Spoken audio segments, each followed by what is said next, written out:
सगळ्यांचं लक्ष मुंबईकडे लागलेलं आहे। मुंबईमध्ये नेमकं काय घडणार त्याकडे लक्ष आहे। 29 महापालिकांचा आज निकाल लागणार आहे। सकाळी 10 वाजता मतमोजणीला सुरुवात होतीये। उमेदवारांची धाकधूक आज वाढलेली असली तरी सत्ता कुणाच्या हाती येईल हे दुपारपर्यंत स्पष्ट होईल।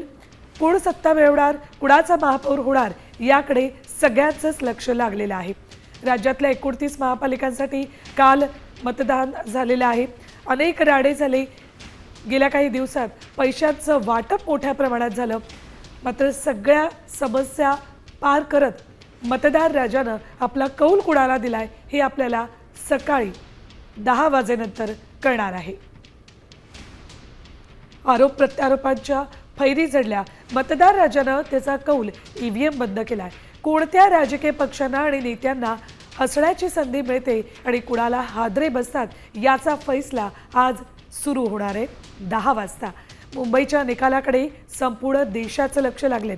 एकत्र आलेले ठाकरे बंधू महापालिकेवर झेंडा फडकवणार की मग भाजप शिंदेसेना यांना त्यांना धक्का देणार याबद्दल कमालीची उत्सुकता प्रत्येकामध्ये आहे।